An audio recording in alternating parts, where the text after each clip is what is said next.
शिवदास नणवरे, डोईठाण तालुका आष्टी आणि बीड जिल्ह्यामध्ये आमचं गाव येतं. आणि ही आहे आमची संत्र्याची बाग.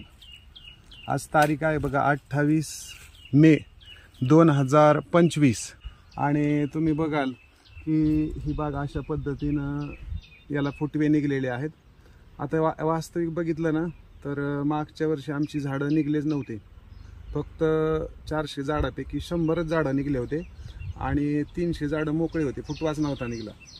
पण ज्यावेळेस यूट्यूब चॅनलवर संत्रा एक संत्रा हे यूट्यूब चॅनल मी बघितलं, त्याच्यावर गौरव तायवाडी सरांचा नंबर होता. मग त्यांना फोन केला की असं बाग फुटत नाही, त्याला काही उपाय आहे का.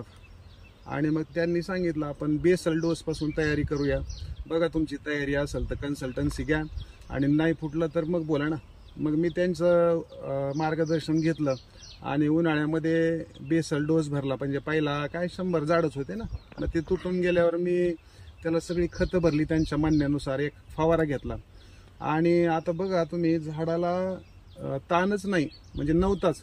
मी 1 मेला तानावर झाडं सोडली आणि 10 मेला तर गारपीट झाली आणि तिथून पुढे जो पाऊस चालू होता म्हणजे ताण पण मध्येच तुटला, अशी अवस्था बागाची होती.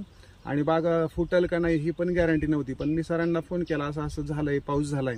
मग सरांनी सांगितलं आपण बेसल भरलेलं आहे, काम केलंय, त्यामुळं काम होईल, काळजी करू नका. तर बघा तुम्हाला मी दाखवतो. बघा हे अशा पद्धतीनं काही बाता मारीत नाही, ऍक्च्युअल फॅक्ट दाखवतो. ते बघा हे समोर बघा ही अशी फुलं आहेत त्याला अशी. आणि 28 मेला तर एवढी फुलं उमललेत, ब्लूमिंग झाले बघा 28 मेला. या तुम्हाला सगळी बाग दाखवतो हळूहळू. इकडं या पद्धतीनं या इकडं. हे कॅमेरा इकडे घ्या. हे बघा ही सगळं उमललंय. काही आता ह्या कळी अवस्थेत आहे.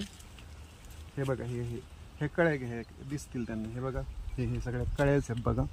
हे सगळ्या कळ्या आहेत. त्याला फांदी म्हणजे पानं कमी येतात आणि फुलं जास्त, अशी अवस्था आहे. या इकडे घ्या. हे बघा कुठेही बघा हे बघा इथे बघा, याची अवस्था आहे ही. आणि याला केवळ सरांचं मार्गदर्शन, नाहीतर आज झाडं आहेत आमची 350 फुटलेली.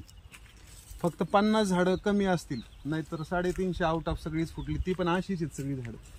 या इकडे कोणतंही झाड बघा. हे बघा ही सगळी फुलं, फांद्यागानीच फुलं निघलीत, कुठेही निघलीत. त्याला काळ्या फांदीतून फुलं निघलीत. आणि वर आगारीला सुद्धा एकदम भरपूर फुलं आहेत. अशा पद्धतीनं ही चांगल्या पद्धतीनं बाग निघलाय. केवळ असणार त्या सरांच्या मार्गदर्शनामुळे. त्यामुळे त्यांचे मनपूर्वक आभार. आणि खरंच आपल्याला जर शेतीबद्दल काही चुका होत असतील तर सरांचं मार्गदर्शन घेतलं तर हरकत नाही, मला असं वाटतं. हे बघा हे कुठल्याही याला बघा तुम्ही, हे फुल निघलंय, सगळं गळं निघतंय. हे अशा पद्धतीनं बघू शकताय. इकडे पण दाखव. हे बघा